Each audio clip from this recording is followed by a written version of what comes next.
एक बार comment section में बता दीजिए ऑडियो क्लियर है। इसके बाद हम अपने सेशन को, इस क्लास को स्टार्ट कर देंगे।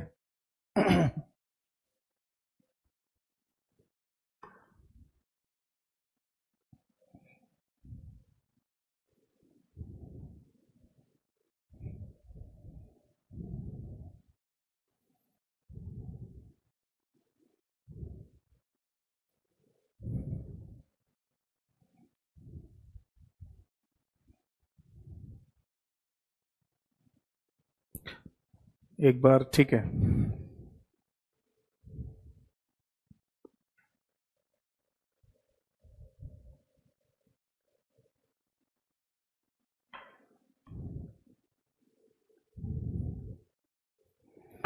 चलिए शुरू करते हैं अपने इस सेशन को और अपनी इस क्लास को। ठीक है, तो क्लास को शुरू करने से पहले केवल 1 मिनट का समय लूंगा मैं आप सभी लोगों का, और उसमें जो मैं प्रॉपर गाइडेंस आपको दे रहा हूँ उसे ध्यान से सुनिएगा, क्योंकि वो आपको काफ़ी हेल्प करेगा आपके आने वाले एग्जाम में जो भी कंप्यूटर के क्वेश्चंस आएंगे उन्हें सॉल्व करने में। ठीक है, तो 1 मिनट का समय शुरू होता है अब।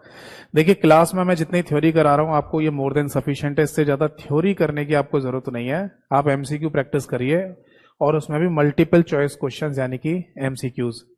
और एमसीक्यूज में भी है ना पीवाईक्यू यानी कि प्रीवियस ईयर पेपर में आए हुए क्वेश्चंस को प्रैक्टिस करें तो वो ज़्यादा सही है। तो आप इसके लिए काम कीजिए, मेरे यूट्यूब चैनल पर जाइए जिसका नाम है कंप्यूटर बाय यतेंद्र सर, उसे सब्सक्राइब कर लीजिए। और वहाँ है ना, आप कम्युनिटी वाले सेक्शन में डेली बेसिस पर क्वेश्चन चेक कीजिए मैंने कितने क्वेश्चन डाले हैं। जितने भी क्वेश्चन डाले हों उन सभी को आंसर कीजिए। आपको लगेगा कि हमारा एक मॉक टेस्ट हो जाता है कंप्यूटर का डेली बेसिस पर। फिर आप चले जाओ प्लेलिस्ट वाले सेक्शन में, वहां पर आपको एक प्लेलिस्ट मिलेगी MCQ practice for all exam के नाम से। उसमें जितनी क्लासेस हैं वो सारी देखनी है, और जितनी आगे भी आए वो भी आपको देखनी है। ठीक है, अगर आप चाहते हैं कि उन एमसीक्यूज का पीवाईक्यूज का पीडीएफ फाइल चाहिए आपको, तो वो मेरे टेलीग्राम चैनल पर आपको मिल जाएगा। टेलीग्राम चैनल का नाम भी सेम ही है, कंप्यूटर बाय यतेंद्र सर। अगर किसी को इन दोनों लिंक से जुड़ने में दिक्कत हो रही हो तो आप सीधे टेलीग्राम या व्हाट्सएप जो भी आप यूज करते हो, आप उस पर मुझे अपने बैच का नाम लिखकर मैसेज कर देना, मेरे लिंक आपके पास आ जाएंगे। ठीक है जी, ये व्हाट्सएप टेलीग्राम दोनों मेरे एक ही नंबर से चलते हैं, 8448832987। 1 मिनट समाप्त हुआ। तो चलिए शुरू करते हैं आज के इस सेशन को और आज के इस क्लास को। सबसे पहले नमस्कार सभी को, सभी को नमस्कार। आज की डेट डाल देते हैं 21 अगस्त, यानी कि 21 अगस्त 2024 आज की तारीख है बेटा। और जैसा कि लास्ट क्लास में ना हमारा चैप्टर चल रहा था कंप्यूटर आर्किटेक्चर, जो कि कंप्यूटर फंडामेंटल का सबसे पहला चैप्टर होता है। इस कंप्यूटर आर्किटेक्चर यानी कि कंप्यूटर की संरचना में हम लास्ट क्लास में बेसिकली पढ़ रहे थे, समझ रहे थे किसके बारे में? मदरबोर्ड के बारे में।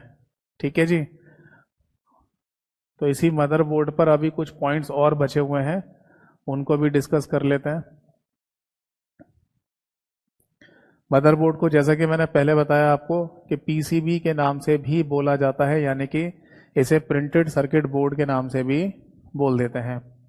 और मदरबोर्ड्स पर बेसिकली हम बात करें किसकी? कंपोनेंट्स की, यानी कि जितने भी कंपोनेंट्स लगे हुए हैं, घटक लगे हुए हैं, उन सभी घटकों की बात कर रहे हैं। ठीक है जी, चलिए तो मैं एक बार है ना फिर से वही डायग्राम आप सभी लोगों को दिखाना चाहूंगा मदरबोर्ड का, जो हम लास्ट क्लास में देख रहे थे।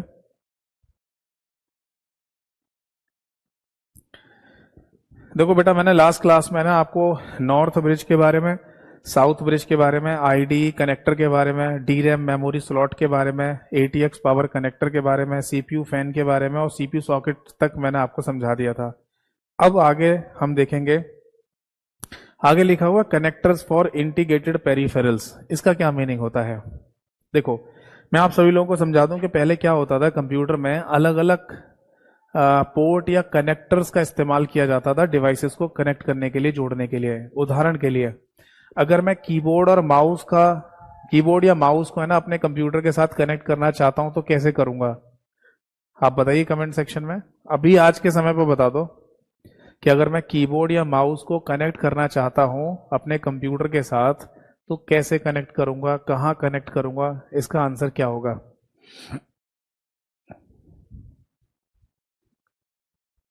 जो भी आपको पता हो, जो भी नॉलेज हो थोड़ा बहुत, वो आप कमेंट सेक्शन में लिख के बताइए। चलिए, आप लिखिए तब तक कमेंट सेक्शन में, जब तक मैं आपको बता दूं थोड़ा बहुत। देखिए, आज के समय अगर आपको कीबोर्ड या माउस को कनेक्ट करना है कंप्यूटर के साथ, तो आपको इन कीबोर्ड और माउस की जो केबल या तार होती है, उसे हमारे कंप्यूटर में लगे हुए यूएसबी कनेक्टर से कनेक्ट करना पड़ता है। किससे? यूएसबी कनेक्टर, जिसको यूनिवर्सल सीरियल बस कनेक्टर के नाम से भी बोला जाता है। जी हाँ, ये वही पोर्ट या कनेक्टर है जो आपके मोबाइल फोन के चार्जर में लगा हुआ है। जब आप मोबाइल फोन का चार्जर और मोबाइल फोन की केबल को आपस में जोड़ते हैं ना, तो उसी कनेक्टर को हम यूएसबी कनेक्टर के नाम से बोलते हैं, यूनिवर्सल सीरियल बस कनेक्टर। एक मैं बच्चे का कमेंट देख पा रहा हूँ, विकास जी ने लिखा है सर ब्लूटूथ से भी कर सकते हैं। हाँ बिल्कुल कर सकते हैं, बट मैं नॉर्मल तरीके से बात कर रहा था। यानी ज्यादातर लोग जो माउस और कीबोर्ड को कंप्यूटर से कनेक्ट करते हैं, या ज्यादातर कंप्यूटर के साथ माउस और कीबोर्ड हमें रखे हुए दिखाई देते हैं, वो सब वायर वाले होते हैं, तार वाले। वरना वायरलेस ब्लूटूथ के थ्रू भी हम कनेक्ट कर सकते हैं, उसकी चर्चा हम आगे करेंगे डिटेल में। तो आज के समय ना एक सेंट्रलाइज सिस्टम का इस्तेमाल किया जा रहा है, और उसका नाम है यूएसबी, यानी कि यूनिवर्सल सीरियल बस। नॉलेज के लिए मैं आपको ये बात बता दूं कि यूएसबी का जो कॉन्सेप्ट है ना, वो 1996 में आया था। दुनिया की बहुत बड़ी बड़ी आईटी कंपनियों ने मिलके ये कॉन्सेप्ट बनाया था। जैसे आपने कॉम्पैक्ट कंपनी का नाम सुना होगा, आईबीएम कंपनी का नाम, माइक्रोसॉफ्ट कंपनी का नाम, नॉर्टेल नाम की एक कंपनी है, डेक नाम की एक कंपनी है, नेक नाम की एक कंपनी है। तो ये कुछ कंपनियां थी जिन्होंने मिलकर ना ये कॉन्सेप्ट बनाया था यूएसबी का 1996 में। और उन्होंने ये बोला कि कंप्यूटर बनाने वाली कोई भी कंपनी या कंप्यूटर से संबंधित डिवाइस बनाने वाली कंपनी, सभी लोग अपने डिवाइसेस में, कंप्यूटर्स में यूएसबी का कॉन्सेप्ट लेके आइए। क्योंकि हो क्या रहा था कि अलग अलग डिवाइसेस बन रही हैं, अलग अलग है ना सिस्टम बनाए जा रहे हैं, तो उनके लिए अलग अलग पोर्ट या कनेक्टर बनाए जा रहे थे। तो सभी कंपनियों ने सोचा कि आप बनाइए, कंपटीशन रखिए मार्केट में। यानी माउस बनाने वाली कंपनी कोई भी हो सकती है, दसियों कंपनी हो सकती हैं, बट जो कनेक्टर इस्तेमाल करेंगे वो एक ही करिए, यूएसबी कनेक्टर। तो ये 1996 से बहुत ज्यादा प्रचलन शुरू हुआ यूएसबी का, और आज के समय तो आप देख ही रहे हैं, हर चीज यूएसबी से कनेक्ट हो रही है। चाहे मोबाइल फोन का चार्जर हो, चाहे आपका माउस कीबोर्ड हो, चाहे आपका कोई एक्सटर्नल डिवाइस हो जो मोबाइल से कनेक्ट करना हो, चाहे आपको लैपटॉप से, कंप्यूटर से कनेक्ट करना हो, टीवी से कनेक्ट करना हो, सब जगह आपको यूएसबी केबल, यूएसबी पोर्ट या कनेक्टर ही देखने को, सुनने को मिलता है। यस और नो? यस।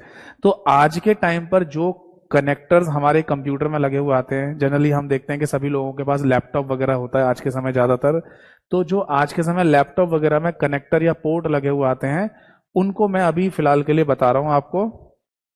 थोड़ी सी इंफॉर्मेशन दे दूं, बाकी सब तो आपको वैसे पता ही होगा।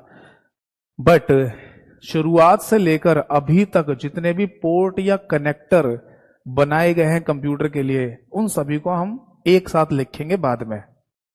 क्योंकि ऐसा कई बार पूछ लिया जाता है कि डीवीआई पोर्ट का मतलब क्या है, वीजीए पोर्ट का मतलब क्या है, डिस्प्ले पोर्ट का मतलब क्या है, आरसीए कनेक्टर का मतलब क्या है, PSY2 पोर्ट का मतलब क्या है। तो ये सब मैं आपको एक साथ लिखवाऊंगा बाद में। फिलहाल के लिए ये जो मदरबोर्ड कंपोनेंट्स वाले टॉपिक को मुझे कंप्लीट करना है, इसलिए आज के समय किसी लैपटॉप में अगर कोई मदरबोर्ड लगा हुआ है तो उस पर कौन से कनेक्टर होते हैं वो मैं बता देता हूं आपको। ठीक है जी? इसके लिए मैं कुछ देर के लिए यहां से ये फोटो हटा देता हूं। देखो बेटा, सबसे पहले तो हेडिंग डालिए पोर्ट या कनेक्टर्स, या फिर जैसे कि वहां मदरबोर्ड पे जो शब्द लिखा हुआ था उसी शब्द को लिख देते हैं, कनेक्टर्स फॉर इंटीग्रेटेड पेरिफेरल्स, ये लिख लो। एक बात और बता दूं मैं आप सभी लोगों को कि कनेक्टर्स लिखा हुआ आ जाए या फिर पोर्ट लिखा हुआ आ जाए, PORTS, दोनों का मतलब सेम ही होता है, एक ही बात है। तो कनेक्टर्स या पोर्ट्स फॉर इंटीग्रेटेड पेरिफेरल्स, समझ में आ गया? अब पहली बात तो ये कि सर कनेक्टर या पोर्ट तो चलो समझ में आ गया हमें, ये इंटीग्रेटेड शब्द का मतलब क्या है? इंटीग्रेटेड शब्द का बेसिकली हिंदी में मतलब होता है समायोजन। समायोजन मतलब जुड़े हुए, समझ में आ रहे हैं? मतलब कंप्यूटर के साथ जो जोड़े गए हैं या जुड़े हुए हैं, उनके लिए इंटीग्रेट शब्द का इस्तेमाल किया जा रहा है, यानी समायोजन। और ये पेरिफेरल शब्द का इस्तेमाल क्यों किया गया है, तो इसके बारे में थोड़ी सी चर्चा करते हैं, ध्यान से सुनिएगा और देखिएगा। देखो, अगर कभी आपके पेपर में ये क्वेश्चन पूछा जाए कि पेरिफेरल क्या होता है या पेरिफेरल डिवाइसेस कौन कौन सी होती हैं, क्या इनका कोई हिंदी नाम होता है? नहीं, हिंदी में भी अगर लिखेंगे तो पेरिफेरल ही आपको लिखना पड़ेगा, कोई हिंदी नाम नहीं होता। और मैं आपको बता दूं कि लास्ट ईयर यानी कि 2023 में जो एसएससी सीजीएल मेंस का पेपर हुआ था, वहां पर भी है ना इस पेरिफेरल डिवाइस को लेकर एग्जाम में क्वेश्चन पूछा गया था। 2 मार्च से 7 मार्च के बीच में जो एसएससी सीजीएल मेंस का पेपर हुआ था, वहां पर भी पेरिफेरल का क्वेश्चन आया था। मतलब एक इंपॉर्टेंट टॉपिक है, ये दिमाग में रखिएगा। तो पेरिफेरल डिवाइसेस का बेसिकली मतलब ये होता है कि हमारे कंप्यूटर में बाहर से जितनी भी डिवाइसेस कनेक्ट होंगी। अब आप बोलेंगे सर कंप्यूटर शब्द किसको कह रहे हो, मतलब पूरा कंप्यूटर सेटअप को कह रहे हो या किसी और चीज को कह रहे हो? तो मैं आपको बता दूं, यहां जो मैं कंप्यूटर शब्द इस्तेमाल कर रहा हूं ये वही है सिस्टम यूनिट, जो हमारे कंप्यूटर में साइड में डब्बा खड़ा होता है। समझ में आ गई बात? देखो, ये बात ध्यान रखिएगा कि कंप्यूटर शब्द जो इस्तेमाल किया जाता है ना किसी डेस्कटॉप कंप्यूटर के केस में, यानी कि आपके सामने keyboard, mouse, monitor, system unit सब कुछ रखा हुआ है। आप कहने को बोल सकते हैं कि ये हमारे सामने एक कंप्यूटर रखा हुआ है, बट एक्चुअल में जो कंप्यूटर शब्द इस्तेमाल किया जा रहा है ना, वो साइड में खड़े हुए डब्बे के लिए होता है, जिसे सिस्टम यूनिट या कैबिनेट कहते हैं, वो होता है हमारा कंप्यूटर। तो उसी डब्बे से, उसी बॉक्स से, यानी कि सिस्टम यूनिट से बाहर से जितनी भी डिवाइसेस कनेक्ट की जाएंगी वो सारी पेरिफेरल डिवाइस कहलाती हैं। अब आप बोलेंगे सर पेरिफेरल शब्द ही इस्तेमाल करते हैं क्या बाहर से कनेक्ट की जाने वाली डिवाइसेस के लिए? तो मैं इसका एक प्रैक्टिकल एग्जांपल भी बता देता हूं आपको। देखिए, कुछ समय पहले है ना हमारे प्रधानमंत्री नरेंद्र मोदी साहब ने एक हाईवे का उद्घाटन किया था दिल्ली में, और उस हाईवे का नाम था ईस्टर्न पेरिफेरल हाईवे। ईस्टर्न शब्द समझ में आता है, हाईवे शब्द समझ में आता है, ये पेरिफेरल शब्द क्यों लगाया गया था उसमें? ऐसा इसलिए कि अगर किसी व्यक्ति को दिल्ली से आगे जाना है और रास्ता दिल्ली में होकर है, यानी दिल्ली से होते हुए फिर आपको आगे की तरफ जाना पड़ेगा, तो कुछ लोगों को यहाँ एक समस्या का मतलब सामना करना पड़ता है, और वो समस्या है ट्रैफिक जैम की। दिल्ली में आपको पता होगा ट्रैफिक जैम की समस्या बहुत ज्यादा रहती है। तो फिर एक हाईवे बनाया गया जो दिल्ली के बाहर बाहर होकर बनाया गया, और जो दिल्ली से आपको आगे की तरफ निकाल देगा। तो यहां पर भी क्या शब्द आ रहा है? बाहर बाहर। तो ईस्टर्न पेरिफेरल हाईवे में पेरिफेरल शब्द का मतलब ही यही है कि आपको दिल्ली के बाहर बाहर आगे निकाल दिया जाएगा। तो यहां पर भी पेरिफेरल का मतलब बाहर ही होता है। तो हमारे कंप्यूटर सिस्टम के साथ बाहर से कौन कौन सी डिवाइसेस लगाई जाती हैं? तो पहली बात तो ये पता चल गई कि हमारे कंप्यूटर के साथ बाहर से इनपुट डिवाइसेस कनेक्ट की जाती हैं। ये इनपुट डिवाइस कीबोर्ड और माउस ही होती हैं। यानी मोटा मोटा आप ऐसे समझ लो कि वो डिवाइसेस जो कंप्यूटर में डाटा अंदर देने का काम कर रही हैं उनको इनपुट डिवाइस कहते हैं, और हिंदी में इन्हें आगत युक्तियां कहा जाता है। तो ये बाहर से कनेक्ट होती हैं। दूसरी डिवाइसेस होती हैं आउटपुट डिवाइसेस। ये वो डिवाइसेस हैं जिनके थ्रू हमें इंफॉर्मेशन प्राप्त होती है। जैसे अगर मॉनिटर स्क्रीन की बात करें तो मॉनिटर स्क्रीन पर हम देख पाते हैं। अगर मैं प्रिंटर की बात करूं तो प्रिंटर से हमें प्रिंट आउट प्राप्त होता है। तो बेसिकली मॉनिटर, प्रिंटर जैसी डिवाइसेस जिनसे हमें कुछ मिल रहा है, तो इनको आउटपुट डिवाइस के नाम से बोला जाता है, और इनको भी कंप्यूटर में बाहर से ही कनेक्ट करते हैं। और तीसरा पॉइंट आता है external storage devices. External storage devices Hindi में कहा जाएगा बाहरी भंडारण युक्तियां। बाहरी भंडारण युक्तियां, इसका क्या मतलब है? इसका मीनिंग ये होता है कि हमारे कंप्यूटर में जितनी भी स्टोरेज डिवाइस हैं जो डाटा को अपने अंदर स्टोर करती हैं, जैसे कि रैम, रोम, हार्ड डिस्क, या और डिवाइसेस की बात करें तो पेन ड्राइव हो गई, मेमोरी कार्ड हो गया, सीडी डीवीडी हो गया, ये सब डाटा को स्टोर करने का काम करती हैं। बट इसमें दो चीजें हैं, कुछ डिवाइसेस तो कंप्यूटर के बाहर से कनेक्ट होती है और कुछ डिवाइसेस कंप्यूटर के अंदर ही लगी होती हैं। जैसे रैम, रोम, हार्ड डिस्क, ये तीनों चीजें कंप्यूटर के अंदर ही लगी हुई हैं। But CD DVD, memory card, pen drive जैसी डिवाइसेस की बात करें तो ये कंप्यूटर में बाहर से कनेक्ट की जाती हैं। है ना। तो स्टोरेज के डिवाइस के केस में ना हमें एक्सटर्नल शब्द लिखना पड़ेगा, क्योंकि ये इंटरनल और एक्सटर्नल दोनों होते हैं।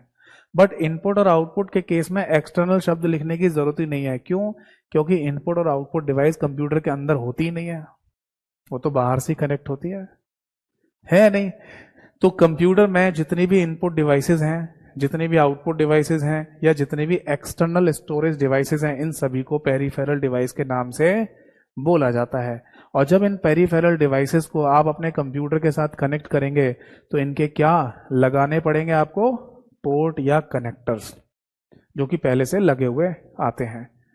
तो इसी क्रम में हम आगे लिखेंगे कि सबसे पहले तो हमें हमारे कंप्यूटर के अंदर यूएसबी पोर्ट या यूएसबी कनेक्टर देखने को मिलता है, जो कि सबसे कॉमन एग्जाम्पल है। ठीक, यहां पर यूएसबी की फुल फॉर्म लिखना चाहें तो लिख लेना बेटा, इसको यूनिवर्सल सीरियल बस के नाम से बोला जाता है। बाकी मैंने बताया था कि 1996 में Compaq, IBM, Microsoft, Nortel, DEC, NEC, इन जैसी कंपनियों ने मिलकर ये पूरा कॉन्सेप्ट तैयार किया था। अगर आप आज के समय यूएसबी कनेक्टर्स की बात करें जो हमारे कंप्यूटर में लगे होते हैं, उसमें टोटल मिला के 4 पिन का कॉन्सेप्ट होता है डाटा को स्थानांतरित करने के लिए। जैसे कि लास्ट क्लास में मैंने आपको बताया था कि अगर आप मोबाइल फोन के चार्जर, जैसे मेरे सामने है ही, मैं फिर दोबारा दिखा देता हूं आपको, ये हमारे मोबाइल फोन का चार्जर है। इसमें इस केबल को बाहर निकालिए और यहां देखना फिर से कि आपको यहां पर यूएसबी फीमेल कनेक्टर में 1 2 3 4 पिन दिखाई दे रही होंगी, और ऐसे ही इस केबल या तार के अंदर भी यूएसबी कनेक्टर में 1 2 3 4 पिन दिखाई दे रही हैं। तो इसे मेल कनेक्टर, इसे फीमेल कनेक्टर कहते हैं। और इस तरीके से ये पिन से पिन आपस में जुड़ जाती हैं और सिग्नल ट्रांसफर होना शुरू हो जाता है। ठीक है जी। तो मोटा मोटी बात हमें ये समझ में आ गई कि यहाँ पर पिनों का कॉन्सेप्ट होता है डाटा को स्थानांतरित करने के लिए। अगर आप इन 4 पिन का कॉन्सेप्ट को समझना भी चाहते हैं तो कुछ इस तरीके से समझ सकते हैं। पहले ये नोट कर लिया आपने, नोट कर लीजिए इसको। ठीक है। बाकी देखो, आपको पता ही है, अगर आप नोट नहीं कर रहे हैं मेरे साथ साथ तो ध्यान से सुनते रहिए बस। मैं क्लास में ही याद करा दूंगा आपको। फिर भी अगर रिवीजन के लिए आपको किसी पीडीएफ फाइल की आवश्यकता पड़े तो मेरे टेलीग्राम चैनल पर आपको कंप्यूटर आर्किटेक्चर की कंप्लीट क्लास पीडीएफ मिल जाएगी, वहां से भी आप रिवीजन कर सकते हैं। पर ध्यान रखिएगा कि उस पीडीएफ फाइल को डाउनलोड करने के बाद रिवीजन करने से पहले आप क्लास को एक बार जरूर सुन लीजिएगा, तभी फायदा मिलेगा आपको। ठीक है। देखो, जैसे ये 4 पिन का कॉन्सेप्ट क्या है ये मैं समझा देता हूं। सपोज दैट कि हमारे पास कोई पेन ड्राइव है, और आपने ये बात सुनी होगी कि पेन ड्राइव को भी यूएसबी पेन ड्राइव बोल दिया जाता है, बोलते हैं ना, क्योंकि पेन ड्राइव के आगे यहाँ जो कनेक्टर या पोर्ट लगा होता है वो यूएसबी वाला ही होता है। ठीक है, तभी तो वो हमारे कंप्यूटर के यूएसबी कनेक्टर या पोर्ट से कनेक्ट हो जाती है। ठीक, तो अगर हमारे पास कोई पेन ड्राइव है जिसको हम यूएसबी पेन ड्राइव कह रहे हैं, तो इसके आगे बेसिकली यहाँ पर 4 पिन होती हैं। ये वैसे ही है जैसे अभी मैंने मोबाइल फोन के चार्जर में दिखाई थी आपको। तो बेसिकली यहाँ जो 4 पिन है ना, इनका कॉन्सेप्ट क्या है? देखो, एक जो पिन है ना यहाँ पर, इस पिन के थ्रू हमारे कंप्यूटर से पेन ड्राइव को 5 वोल्टेज का इलेक्ट्रिकल करंट मिलता है। अगर हम अपने कंप्यूटर में पेन ड्राइव को लगा रहे हैं तो इसे चलाने के लिए भी तो बिजली की आवश्यकता पड़ेगी। तो 5 वोल्टेज का इलेक्ट्रिकल करंट हमारे कंप्यूटर से पेन ड्राइव में जाता है पहली पिन के थ्रू। दूसरी वाली पिन होती है रिसीवर के नाम से, यानी कि अगर आप अपने कंप्यूटर से कोई डाटा पेन ड्राइव में भेजना चाहते हो तो रिसीवर वाली पिन से जाएगा। फिर तीसरी वाली पिन होती है सेंटर के नाम से, यानी कि पेन ड्राइव से कोई डाटा आप कंप्यूटर के अंदर डालना चाहते हैं तो सेंटर वाली पिन से जाएगा। और चौथी वाली पिन को रखते हैं ग्राउंडेड या न्यूट्रल। जीएनडी का मतलब होता है ग्राउंडेड या न्यूट्रल। अगर आप किसी एक साइड से इलेक्ट्रिकल करंट दे रहे हैं तो उसे दूसरी साइड पर रोकना पड़ता है हमें। अगर आपने इलेक्ट्रिसिटी पढ़ी है, बिजली के बारे में पढ़ा है, तो ये सब चीजें आपको पता होंगी। तो एक पॉइंट को हमें ग्राउंडेड या न्यूट्रल करना पड़ता है ताकि करंट फ्लो को रोका जा सके। तो इस तरीके से अगर हमारे पास कोई पेन ड्राइव है तो उसमें 4 पिन का कॉन्सेप्ट ऐसे होता है। समझ में आ रहे हैं? तो जहां कहीं भी यूएसबी का कॉन्सेप्ट होगा, 4 पिन का कॉन्सेप्ट होगा, यही वाला कॉन्सेप्ट होगा वहां पर। ठीक है जी। तो ये होता है पिन का कॉन्सेप्ट 4 पिन के केस में। बट कहीं कहीं पर किसी पोर्ट या कनेक्टर में पिन की संख्या ज्यादा भी हो सकती है, तो वहां कुछ अलग कॉन्सेप्ट होगा। ठीक है, चलिए। तो आगे हमें ये पता चला कि यूएसबी कनेक्टर हमारे कंप्यूटर में या लैपटॉप वगैरह में आज के समय हमें देखने को मिलेगा, जिसको यूएसबी यानी यूनिवर्सल सीरियल बस कहा जाता है, और टोटल 4 पिन का कॉन्सेप्ट होता है। ठीक है, हमारे किसी कंप्यूटर में आज के समय HDMI कनेक्टर भी हमें देखने को मिल जाएगा। ये HDMI कनेक्टर बेसिकली किसी डिस्प्ले या मॉनिटर स्क्रीन को कनेक्ट करने के लिए इस्तेमाल में लाया जाता है, जिसको हाई डेफिनेशन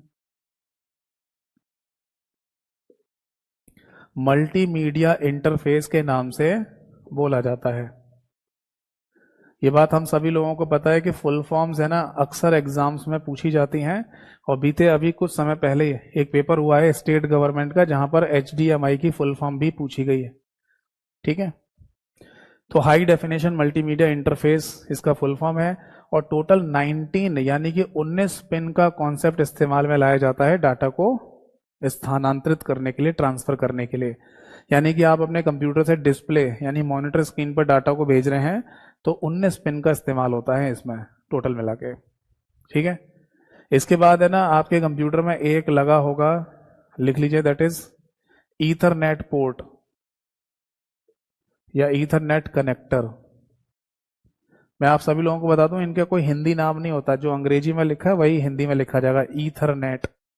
या ईथरनेट कनेक्टर को लैन कनेक्टर या लैन पोर्ट के नाम से भी बोल दिया जाता है, यानी कि लोकल एरिया नेटवर्क पोर्ट। अब पेपर में ये पूछा जा सकता है कि बताइए लैन कनेक्टर या ईथरनेट कनेक्टर में टोटल कितने पिन का कॉन्सेप्ट इस्तेमाल में लाया जाता है डाटा को स्थानांतरित करने के लिए, तो आंसर है 8 पिन का। ये वही कनेक्टर है जो आपके कंप्यूटर में इंटरनेट वाली जो केबल लगाई जाती है उसमें आपने देखा होगा, देखा ना, इंटरनेट की तार जो आप लगाते हैं कंप्यूटर में। मैं वायरलेस की बात नहीं कर रहा, वायरलेस में तो कोई तार होता ही नहीं है ना। जैसे आपका लैपटॉप है तो वायरलेस कनेक्ट हो जाएगा किसी वाईफाई से, बट अगर आपके पास कोई डेस्कटॉप कंप्यूटर है तो उसमें जो इंटरनेट की तार लगा रहे हैं आप, वो कनेक्टर है ना, लैन पोर्ट या ईथरनेट पोर्ट के नाम से जाना जाता है। इसके बाद नेक्स्ट लिख लीजिए, आपके कंप्यूटर में ना एक होगा, that is 3.5 millimetre audio jack. ये वही पोर्ट या कनेक्टर है जिसमें आप हेडफोन या ईयरफोन लगा के गाने वगैरह सुन लेते हैं। तो इसमें टोटल डाटा को स्थानांतरित करने के लिए एक ही पिन का इस्तेमाल करते हैं। और इसके बाद एक आपको मिल जाएगा अपने कंप्यूटर में पावर कनेक्टर। इसमें भी टोटल एक ही पिन का इस्तेमाल किया जाता है डाटा को या सिग्नल को ट्रांसफर करने के लिए। ठीक है, तो बेसिकली अगर मेरे पास कोई आज के समय आज की डेट में कोई लैपटॉप है तो उसमें ये चीजें तो मुझे देखने को मिलेंगी। USB connector, HDMI connector, Ethernet connector, 3.5 millimetre का ऑडियो जैक और एक पावर कनेक्टर। ठीक है, नोट कर लीजिए।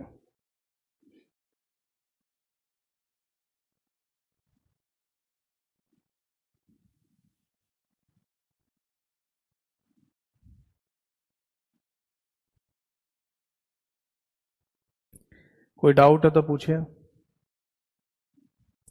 तो इस वाले पॉइंट में यानी कि पोर्ट या कनेक्टर्स में हमें 2-3 तो फुल फॉर्म पता चल गई है ना, यूएसबी की, HDMI की और लैन की, और बाकी इनमें पिन के कॉन्सेप्ट भी हमको पता चल गया है ना। चलिए अब आगे बढ़ते हैं।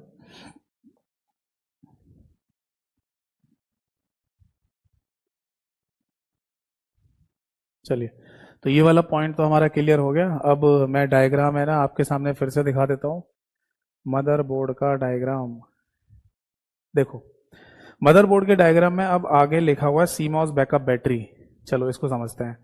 तो हेडिंग डालिए CMOS backup battery, CMOS backup battery. अब क्वेश्चन ये आता है कि क्या हमारे कंप्यूटर में कोई बैटरी भी लगी होती है? तो आप बोलेंगे जी हाँ सर, हमारे पास एक लैपटॉप है, उस लैपटॉप में नीचे एक बैटरी लगी हुई है। बेटा मैं उस बैटरी की बात नहीं कर रहा जो हमारे लैपटॉप में नीचे लगी हुई है। तो फिर ये कौन सी बैटरी है? ये बेटा मदरबोर्ड की बात चल रही है, और मदरबोर्ड के ऊपर एक बैटरी लगी हुई है। तो फिर ये बैटरी होती किस काम के लिए? चलिए इस पर चर्चा करते हैं। देखो बेटा, आपने ना हाथ में पहने जाने वाली घड़ी के अंदर लगा हुआ सेल देखा है कभी? जी हाँ, मैं इसी वाली घड़ी की बात कर रहा हूँ जो मैंने पहन रखी है।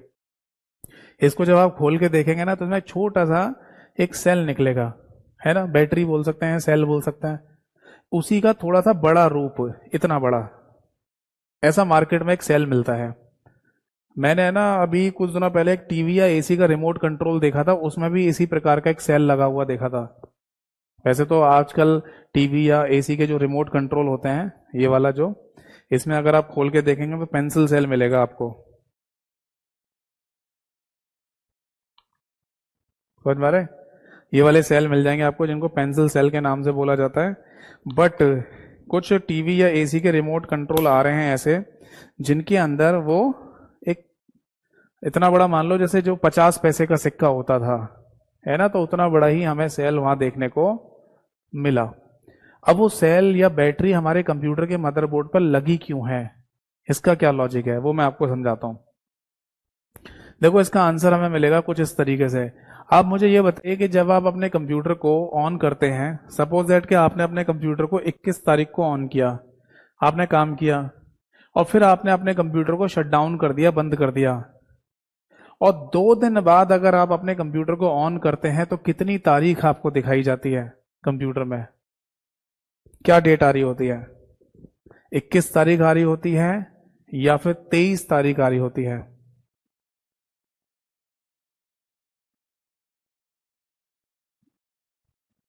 बताइए। 21 तारीख को यानी कि 21 को आपने कंप्यूटर ऑन किया और बंद कर दिया। अब 2 दिन बाद जब आप कंप्यूटर को ऑन करते हैं तो कितनी तारीख दिखाता है कंप्यूटर, 23 तारीख या 21 तारीख? तो इसका सिंपल सा आंसर है, कंप्यूटर में आपको 23 यानी 23 अगस्त दिखाई दे रहा होगा। तो फिर सोचने वाली बात थी ना ये, कि जब मैंने कंप्यूटर को बंद कर दिया है, शट डाउन कर दिया है, पावर सप्लाई इसकी रोक दी है, और 23 तारीख को जब मैंने कंप्यूटर को ऑन किया, तो इसे कैसे पता चल गया कि 2 दिन बीत चुके हैं या 2 दिन हो चुके हैं एक्स्ट्रा? सोचने वाली बात है नहीं? आप सोचेंगे कि सर जैसे ही मैंने कंप्यूटर को ऑन किया होगा ना तो ये अपने आप इसने तारीख जान लियो। अरे अपने आप कैसे कोई जान लेगा भाई? किसी मशीन को अपने आप कैसे चीजें पता चल जाएंगी? आप बोलेंगे सर हमारे कंप्यूटर में इंटरनेट कनेक्ट होगा, इसकी वजह से ना अपडेट हो गया होगा टाइम। तो कोई नहीं, आप इंटरनेट की तार को निकाल के रख देना, वाईफाई कनेक्शन बंद कर देना, इंटरनेट का कोई सिस्टम ही जुड़ा मत रहने देना, आप सब कुछ बंद कर दो, तो अभी आपको है ना 23 तारीख को कंप्यूटर में 23 तारीख ही दिखाई देगी ऑन होते ही। तो इससे ये पता चला कि कंप्यूटर शटडाउन करने के बाद भी कंप्यूटर अंदर ही अंदर चल रहा था, और उस चलने की वजह से मतलब उसमें डेट और टाइम का फंक्शन चल रहा था, जिसकी वजह से हमें अपडेटेड डेट दिखाई देती है हमेशा। और कंप्यूटर में किसी भी फंक्शन को चलाने के लिए बिजली की आवश्यकता पड़ेगी, पावर की आवश्यकता पड़ेगी। तो ये पावर देगा कौन? चलिए समझाता हूं। हमारे कंप्यूटर के मदरबोर्ड पर ना एक सेल लगा होता है जिसको सीमॉस सेल या सीमॉस बैटरी के नाम से बोला जाता है। अब इस सीमॉस की अपनी एक फुल फॉर्म भी होती है, आप चाहें तो नोट कर सकते हैं। इसको बोलते हैं बेटा complementary complementary metal oxide semiconductor battery. Semiconductor battery, ये इसका फुल फॉर्म होता है।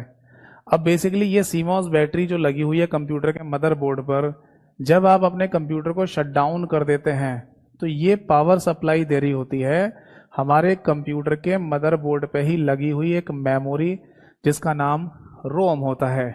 इस मेमोरी को आप जानते ही होंगे, क्योंकि जब भी कंप्यूटर की बात होती है सीपीयू, रैम, रोम, इन तीनों का नाम सबसे पहले आता है ना? तो ये रीड ओनली मेमोरी हमारे कंप्यूटर के मदरबोर्ड पे लगी हुई है, और इस रीड ओनली मेमोरी के अंदर एक प्रोग्राम होता है, और उस प्रोग्राम का नाम है बेटा बायोस। बायोस का भी अपना एक फुल फॉर्म है, इसे भी नोट कर सकते हैं, that is basic input output system. Basic input output system. Knowledge के लिए अगर लिखना चाहें तो ऐसे लिख लो, जैसे कि सीमॉस क्या है, ये बैटरी है। रीड ओनली मेमोरी क्या है, ये एक मेमोरी है जो डाटा को स्टोर करती है। और बायोस क्या है, ये एक प्रोग्राम है, कंप्यूटर का प्रोग्राम। अब प्रोग्राम वगैरह ये सब चीज क्या होते हैं वो आगे समझ लेंगे, फिलहाल अगर किसी को नहीं पता प्रोग्राम क्या होता है तो दिमाग में रखना कि बायोस एक प्रोग्राम होता है, ठीक है। तो सीमॉस बैकअप बैटरी है ना, जब आप कंप्यूटर को शट डाउन कर देते हैं तो ये पावर सप्लाई भेजना शुरू करती है रीड ओनली मेमोरी को, और रीड ओनली मेमोरी के अंदर जो बायोस नाम का प्रोग्राम है, इस बायोस नाम के प्रोग्राम का एक फंक्शन होता है। क्या होता है बेटा? फंक्शन, जिसको हिंदी में कार्य भी कह सकते हैं, और वो है बेटा सिस्टम क्लॉक को चलाना। यानी कि हमारे कंप्यूटर की जो घड़ी है उस घड़ी को चला के रखना 24 घंटे 7 दिन। और इसी वजह से आप जब भी कंप्यूटर को ऑन करेंगे आपको हमेशा डेट और टाइम अपडेटेड ही दिखाई देगा। अगर आप किसी कंप्यूटर को 2 महीने बाद ऑन करेंगे तो 2 महीने बाद वाली ही डेट आपको दिखाई जाएगी कंप्यूटर ऑन करते ही। इसका मतलब डेट और टाइम कभी भी बंद नहीं हो रहा है। समझ में आ गया?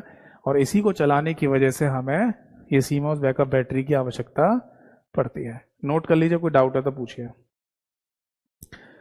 तो मैं एक बार फिर से रिवीजन करा दूं आप सभी लोगों को कि सीमॉस बैकअप बैटरी हमारे कंप्यूटर के मदरबोर्ड पर क्यों लगी हुई है? डेट और टाइम के लिए बेसिकली। या फिर ऐसे बोलिए कि सीमॉस बैकअप बैटरी हमारे कंप्यूटर के मदरबोर्ड पर क्यों लगी हुई है? रीड ओनली मेमोरी को पावर देने के लिए। फिर अगला क्वेश्चन बनेगा कि रीड ओनली मेमोरी को पावर क्यों चाहिए?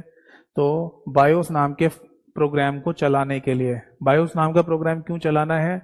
ये प्रोग्राम तब चलाना है जब कंप्यूटर शटडाउन होगा, और उस टाइम पर इसी प्रोग्राम के एक फंक्शन यानी सिस्टम क्लॉक को यानी कि घड़ी को चलाने के लिए हमें पावर सप्लाई की आवश्यकता होती है।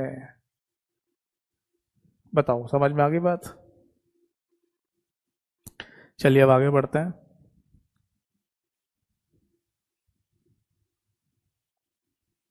नेक्स्ट, कंप्यूटर के मदरबोर्ड के ऊपर जो भी कंपोनेंट्स लगे हुए हैं उनमें अगला नाम आता है, नेक्स्ट देखिए, that is PCI slots.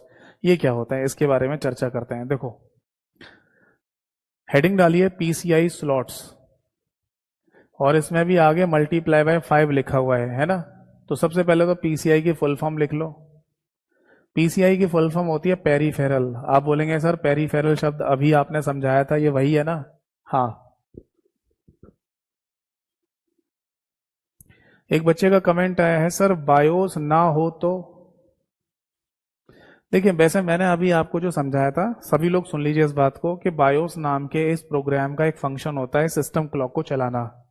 But जैसा कि सुधीर ने पूछा है कि बायोस नाम का प्रोग्राम अगर नहीं है तो सबसे पहली बार डेट और टाइम तो चलेगी नहीं फिर, क्योंकि हर बार जब आप अपने कंप्यूटर को शट डाउन कर देंगे और उसके बाद अगर मान लो 2 दिन बाद कंप्यूटर ऑन करना है तो ऑन करते ही आपको डेट और टाइम सेट करना पड़ेगा। आपको फिर अपने हाथ की घड़ी देखनी पड़ेगी और देखना पड़ेगा कितना समय हो रहा है। अच्छा, फिर कंप्यूटर में ये टाइम सेट करें आप। अब आप बोलेंगे सर टाइम और डेट सेट ना करें तो क्या फर्क पड़ रहा है? तो बेटा बहुत सारी एप्लीकेशंस, बहुत सारी चीजें ऐसी होती हैं जो रियल टाइम पर काम कर रही होती हैं, यानी उन्हें वास्तविक समय उनसे जुड़ा हुआ होना चाहिए। तो वो सारी एप्लीकेशन फेल हो जाएंगी, काम नहीं करेंगी। नॉर्मली काम हो सकता है, जैसे मूवी देख रहे हो, गाने सुन रहे हो, गेम खेल रहे हो, ये सब तो चलता रहेगा। बट इवन इंटरनेट भी अगर आप चला रहे होंगे ना तो उसमें भी रियल टाइम कनेक्ट होना चाहिए आपके कंप्यूटर का, वरना कुछ ना कुछ किसी ना किसी प्रकार की एरर आती रहेगी। तो करेक्ट डेट और टाइम होना चाहिए, ठीक है। बट वही वाली बात, चलो मान लो आप किसी कंप्यूटर को ऑन करके डेट और टाइम सेट कर भी लेते हो, और जब तक कंप्यूटर ऑन रहेगा सही चलता रहेगा डेट और टाइम, है ना। पर जैसे ही कंप्यूटर बंद कर दोगे तो डेट और टाइम बंद हो जाएगा।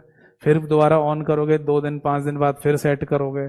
तो इन्हीं सब चीज़ों से बचने के लिए ये बायोस वाला कॉन्सेप्ट और सीमॉस वाला कॉन्सेप्ट रखा गया, ठीक है।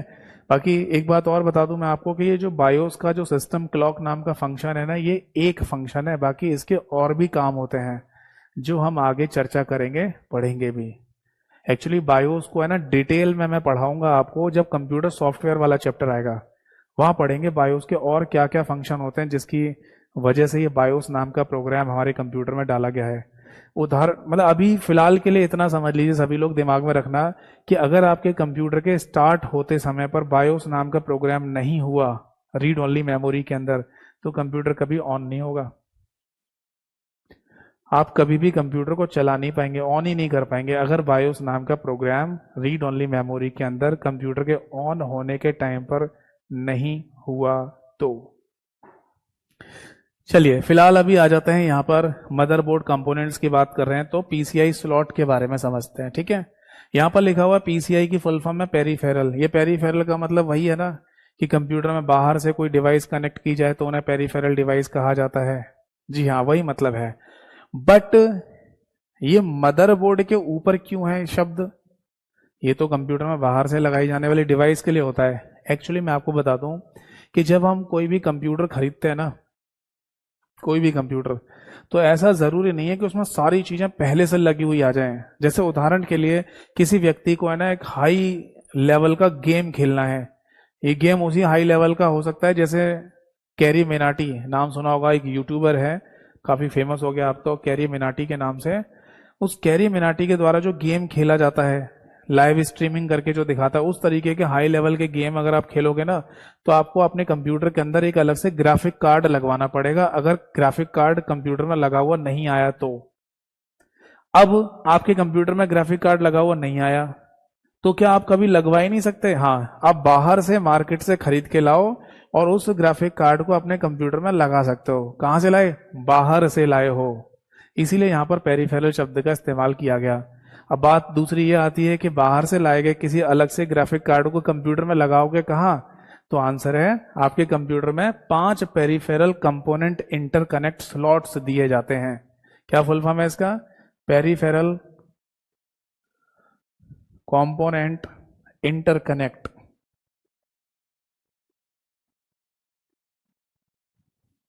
समझ में आ गया? तो आपके कंप्यूटर में, कंप्यूटर के मदरबोर्ड पर 5 पेरिफेरल कंपोनेंट इंटरकनेक्ट स्लॉट्स दिए जाते हैं, ताकि अगर ऐसा हो कभी कि आपको कुछ अलग से डिवाइसेस बाहर से लाकर कंप्यूटर में लगानी पड़ जाए, तो उनके लिए जगह पहले से मौजूद होनी चाहिए।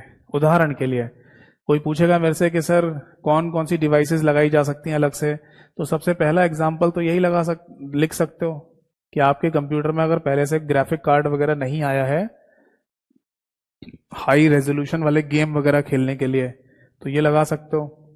या मान लीजिए आपको कोई एक्सटर्नल साउंड कार्ड टाइप लगाना है, या साउंड कार्ड ही लिख लो। मान लो अगर आपको कोई अलग से साउंड कार्ड वगैरह लगाना है तो आप लगा सकते हैं। इसके अलावा मान लीजिए कभी अगर आपको जरूरत पड़ती है कि अपने कंप्यूटर में टीवी ट्यूनर कार्ड लगवाना है। ये क्या चीज होती है? टीवी ट्यूनर कार्ड का मतलब ये होता है कि आपको अपने कंप्यूटर को बिल्कुल टीवी जैसा बनाना है, यानी कि आप रिमोट कंट्रोल से ना टीवी में जैसे चैनल चेंज करते हो वैसे कंप्यूटर में भी चेंज हो जाएंगे। बट ये तभी होगा जब आप अपने कंप्यूटर में टीवी ट्यूनर कार्ड लगा लो, नॉर्मली नहीं हो सकता। तो इस तरीके की एक्स्ट्रा फीचर्स अगर आपको चाहिए तो इन्हें लगाने के लिए हमारे कंप्यूटर के मदरबोर्ड पर पीसीआई स्लॉट्स दे दिए जाते हैं। समझ में आ गई बात? एक बच्चे ने लिखा है सर वो कैसे पता चलेगा, शायद आप सुधीर आप ये लिखना चाह रहे हैं शायद कि ग्राफिक कार्ड है या नहीं, ये कैसे पता चलेगा? वो हर एक लैपटॉप पे लिखा हुआ आ जाता है या कंप्यूटर पे लिखा हुआ आता है। जैसे अगर आप कोई लैपटॉप खरीदते हैं तो जहां लैपटॉप में टच पैड दिया होता है उसी के लेफ्ट में या राइट साइड में ग्राफिक कार्ड का एक टैग लगा के देते हैं, अगर देंगे तो। या कोई कंप्यूटर खरीद रहे हैं डेस्कटॉप कंप्यूटर, तो उसमें भी सिस्टम यूनिट के ऊपर चिपका रहेगा कहीं ना कहीं, यानी मतलब बता देती है कंपनी कि आपको एक अलग से ग्राफिक कार्ड इसमें लगा के दे रहे हैं या नहीं। अगर दे रहे हैं तो आप हाई रेजोल्यूशन वाले गेम को खेल सकते हैं। समझ में आ गया सभी को? ठीक है। और अब एक लास्ट पॉइंट और बचा हुआ है कंप्यूटर के मदरबोर्ड कंपोनेंट्स में, दैट इज एजीपी स्लॉट। बाकी सारे के सारे मैंने लाइन से पूरे कवर करा दिए हैं। तो एजीपी स्लॉट और समझा देता हूं, एक बार ध्यान से देख लो। एजीपी स्लॉट वो काली काली सी पट्टी आपको दिखाई दे रही होगी, है ना? इसको और देख लेते हैं। तो मैं डायग्राम को यहां से हटा देता हूं पहले, फिर आपको समझाता हूं एजीपी स्लॉट के बारे में। चलिए हेडिंग डालिए एजीपी स्लॉट।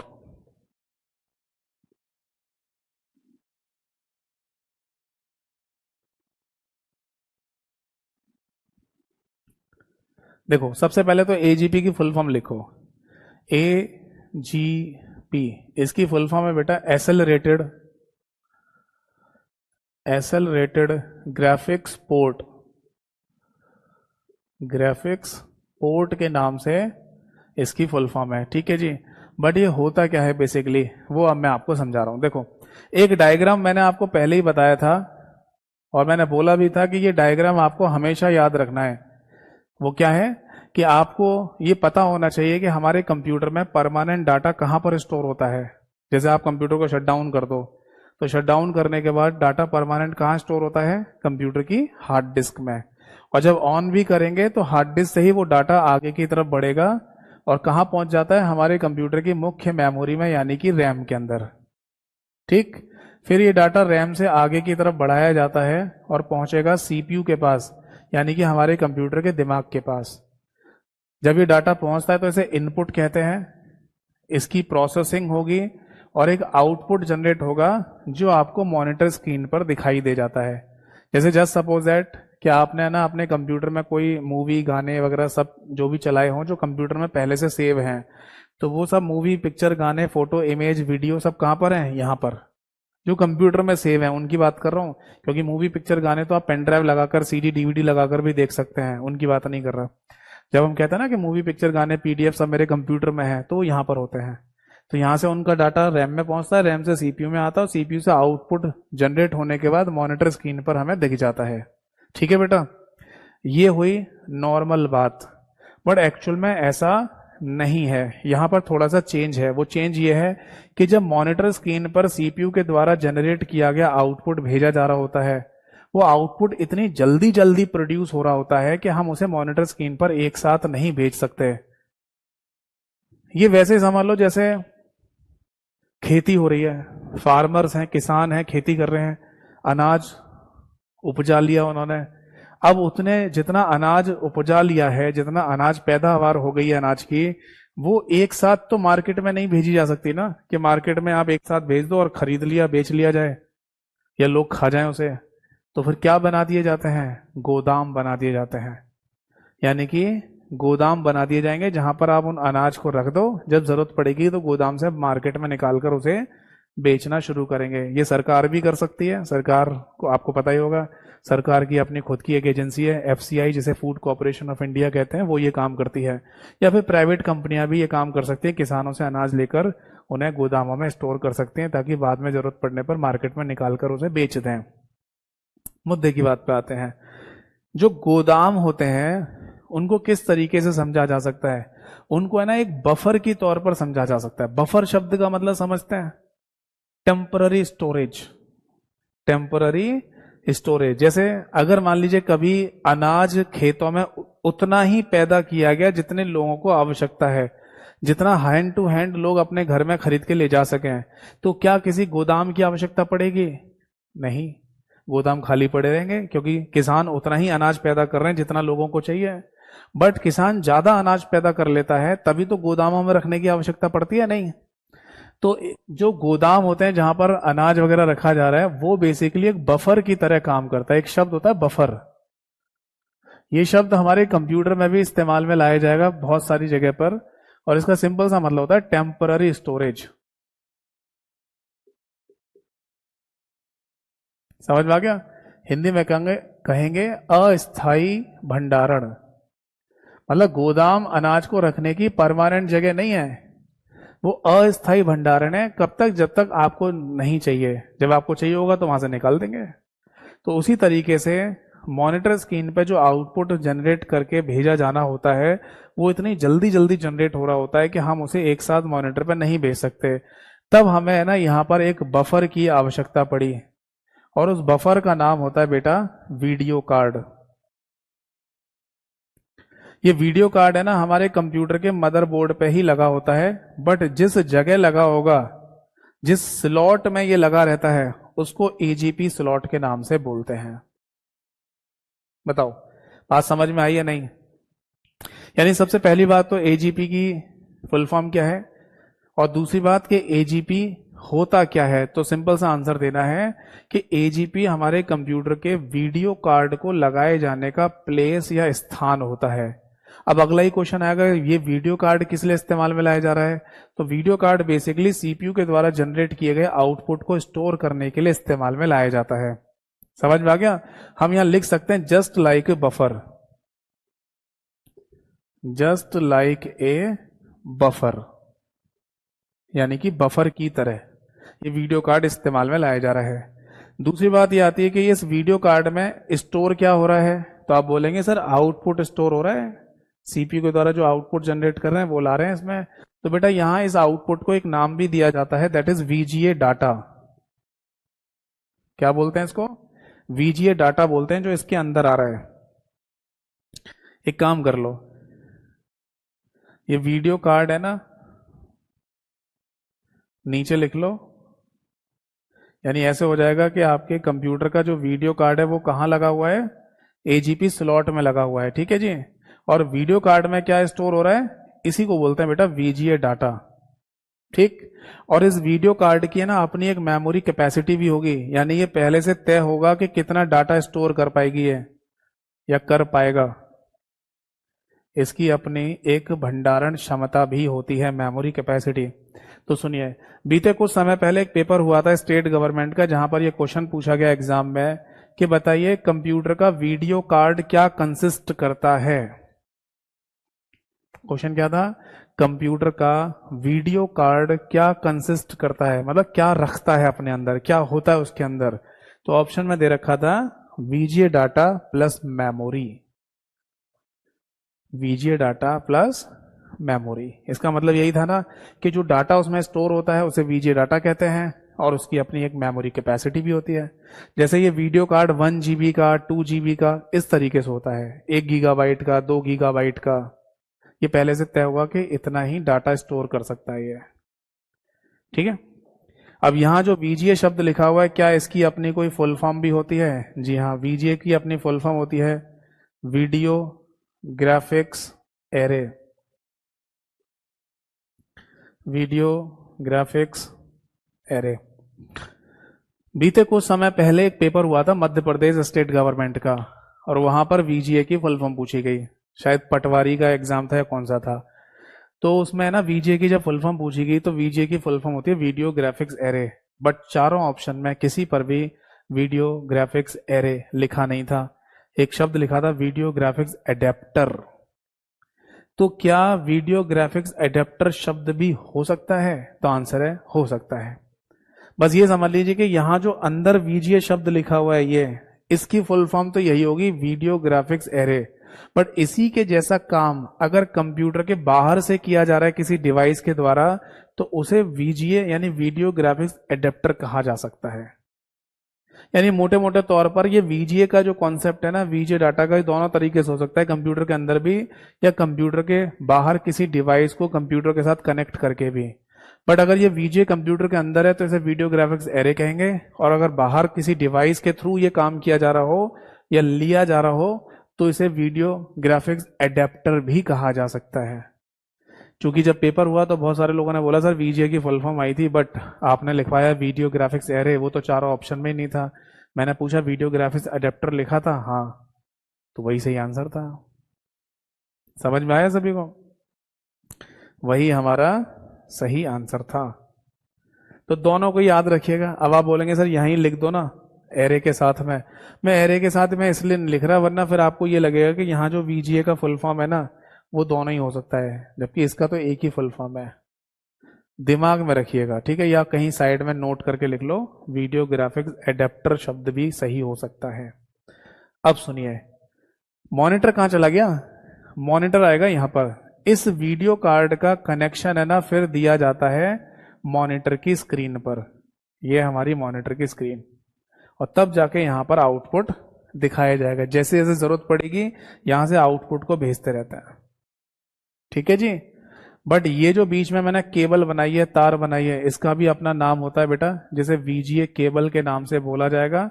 और इसमें डाटा को स्थानांतरित करने के लिए 15 पिन का ऑप्शन होता है, ठीक है जी। तो ये भी यहां पर नोट कर लीजिएगा। बेसिकली ये जो मैं बात बताता हूं ना, ये आपको ये वाला पॉइंट, ये बात चल रही है डेस्कटॉप कंप्यूटर की, यानी जो टेबल पे परमानेंट फिक्स रखा हुआ कंप्यूटर होता है वहां होता है ये चीज है, ठीक है। क्योंकि आपको पता है ना एक डेस्कटॉप कंप्यूटर में ही तो सिस्टम यूनिट के साथ यानी डब्बे के साथ आपको मॉनिटर स्क्रीन के तार जोड़ने पड़ते हैं। लैपटॉप में नहीं जोड़ना पड़ता, लैपटॉप में तो स्क्रीन पहले से कनेक्टेड रहती है। तो अगर आप किसी डेस्कटॉप कंप्यूटर में मॉनिटर स्क्रीन को जोड़ रहे हैं अपने सिस्टम यूनिट के साथ, तो वहां पर 15 पिन वाला VGA केबल या VGA कनेक्टर इस्तेमाल में लाया जाता है, तब जाके यहां से आउटपुट मॉनिटर स्क्रीन पर आपको दिखाई देगा। नोट कर लीजिए, कोई डाउट है तो पूछिए। मोटा मोटी बात है ना, यहां पर इतनी सी समझ में आ रही है कि ये VGA स्लॉट, ये जो हमने AGP स्लॉट लिखा है यहां पर, इसका मीनिंग क्या है? तो सिंपल सा बोल सकते हैं कि वीडियो कार्ड को लगाए जाने का स्थान।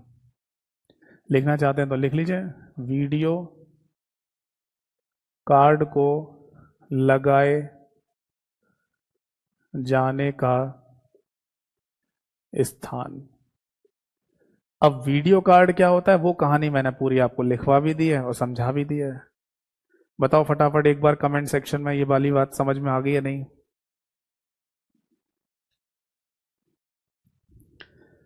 जल्दी से फटाफट कमेंट सेक्शन में बताइए, all the things are clear और नॉट।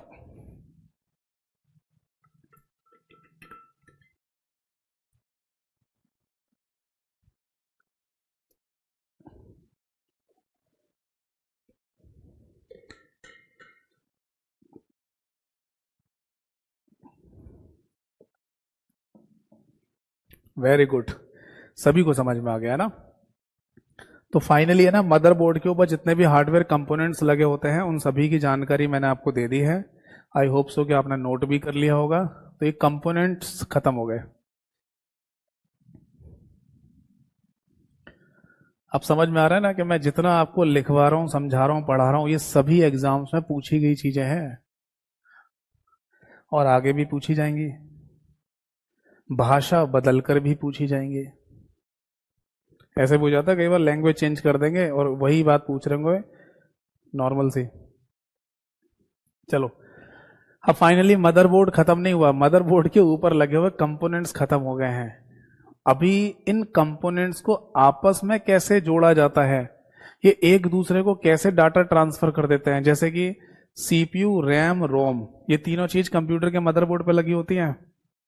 जी हाँ, तो ये आपस में एक दूसरे को डाटा कैसे भेजती है, तब यहां पर कॉन्सेप्ट आता है बसेस का।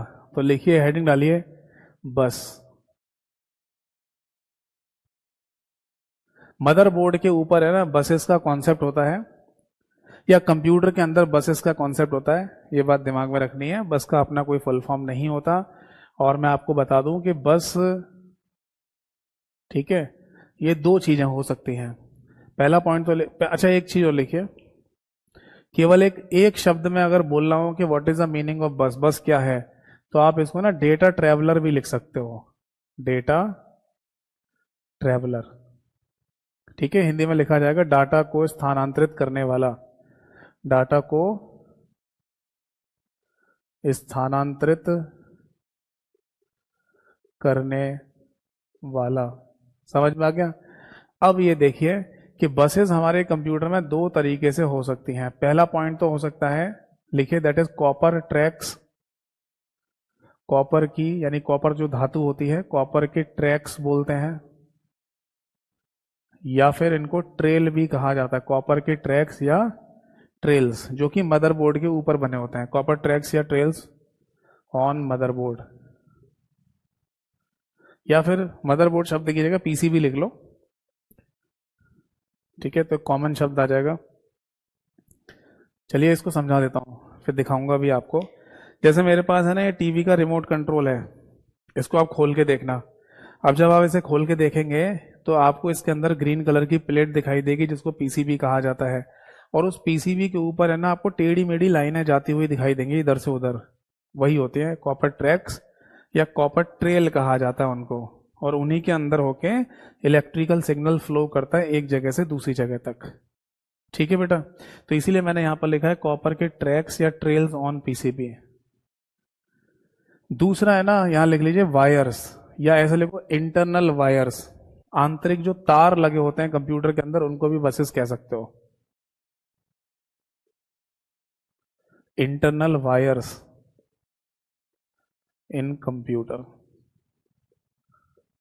ठीक है जी, हिंदी में लिख लो आंतरिक तारें। जब आप कभी कंप्यूटर को खोल के देखेंगे तो उसके अंदर आपको पतले पतले तार काफी दिखाई देंगे, पतले पतले तारों की स्ट्रिप भी दिखाई देगी। तो वो जो पतले पतले तारों की स्ट्रिप्स वगैरह होते हैं उनको भी बसेस कह दिया जाता है। तो मोटे मोटे तौर पर हमारे कंप्यूटर में बसेस के दो कॉन्सेप्ट हो सकते हैं। ठीक है, अब मैं आपको इन्हें दिखा देता हूँ प्रैक्टिकली, ताकि आपको समझ में आ जाए कि ये बसेस होती क्या है। अभी आपको है ना मेरे कंप्यूटर का स्क्रीन शेयरिंग दिखाई देगा। ठीक है, ये मैंने एक वेब ब्राउज़र को ओपन किया है, इसका नाम है माइक्रोसॉफ्ट एज, जो कि माइक्रोसॉफ्ट कंपनी का बाय डिफ़ॉल्ट वेब ब्राउज़र है। और एक गूगल सर्च इंजन को हमने यहाँ पर ओपन किया है। ठीक है, देखो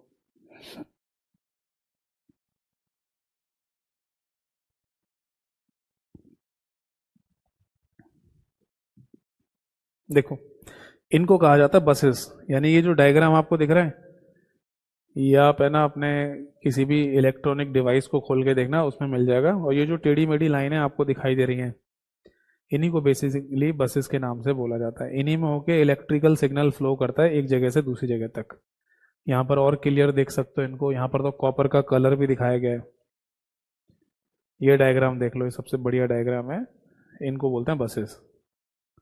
ठीक है, और इंटरनल वायर्स भी दिखाऊं आपको।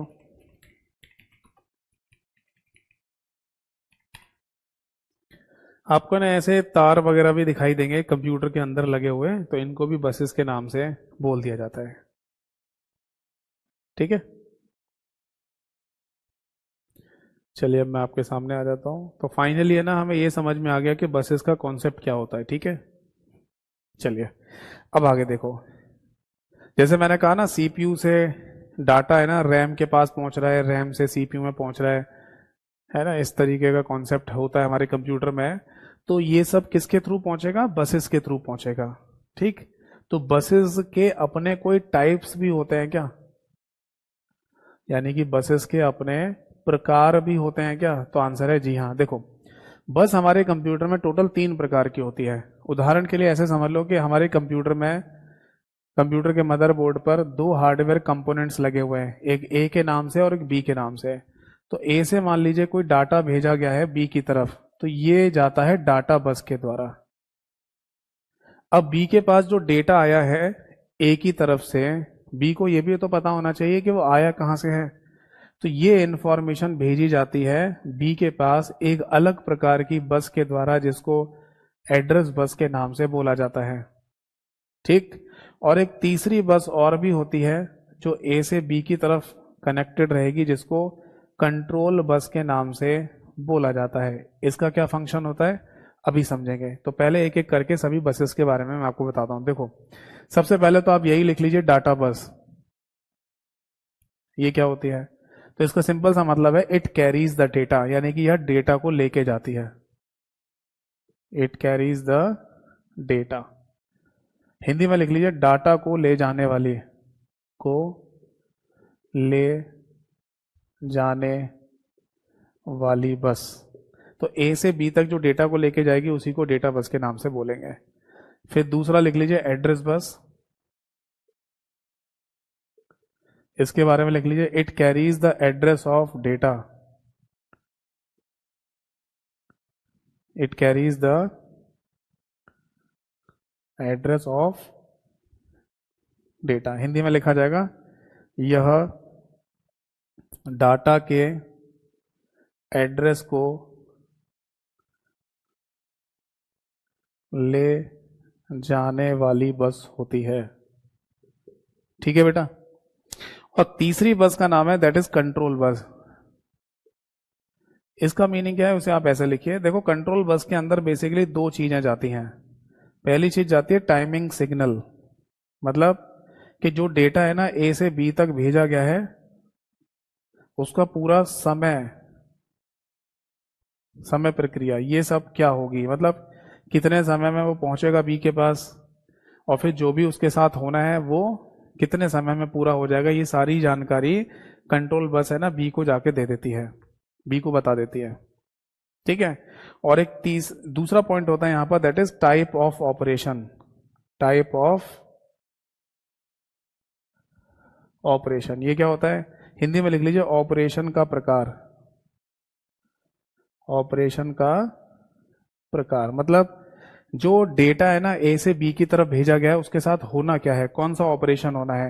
यहाँ ऑपरेशन का मतलब आप ऐसे समझ लो जैसे प्लस होना है, माइनस होना है, मल्टीप्लिकेशन होना है, डिवीजन होना है, क्या होना है।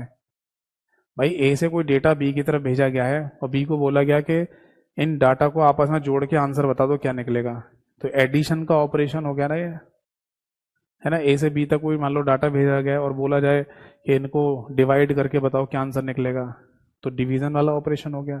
तो ये दोनों इंफॉर्मेशन कंट्रोल बस लेके जाती है ए से बी की तरफ, ठीक है। नोट कर लीजिए, कोई डाउट है तो पूछिए।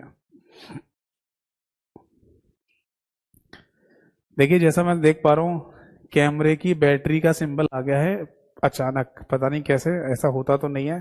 तो अचानक अगर स्क्रीन ऑफ हो जाती है तो आप चिंता मत कीजिएगा, मेरे को बस मुश्किल से मुश्किल 1 मिनट का समय लगेगा कैमरे की बैटरी को चेंज करने का, तो मैं चेंज कर दूंगा, वॉइस मेरी आती रहेगी।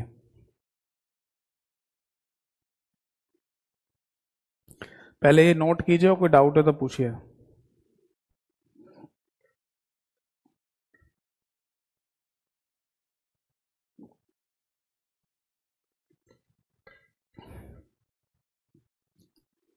ये कंप्यूटर की बैटरी नहीं है, कंप्यूटर तो डायरेक्टली पावर से ही चल रहा है।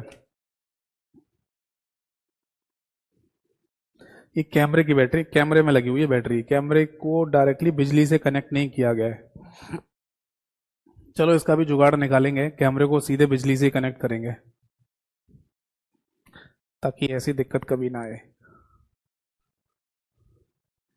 समझ आ गया सभी को, आगे बढ़े। तो फाइनली है ना, बस का कॉन्सेप्ट हमें समझ में आया, हमारे कंप्यूटर के मदरबोर्ड पर या कंप्यूटर के अंदर क्या होता है।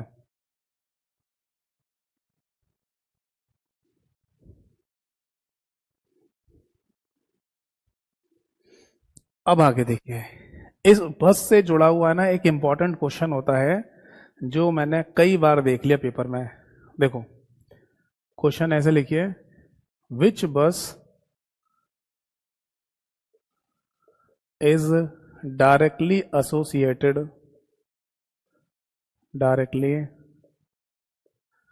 associated with मेन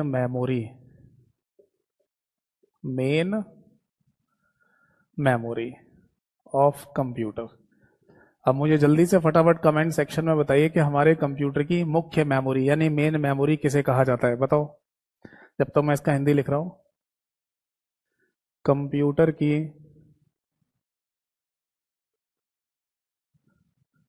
मुख्य मेमोरी का संबंध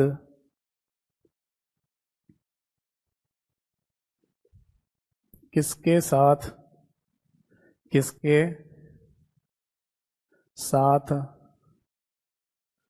प्रत्यक्ष रूप से होता है।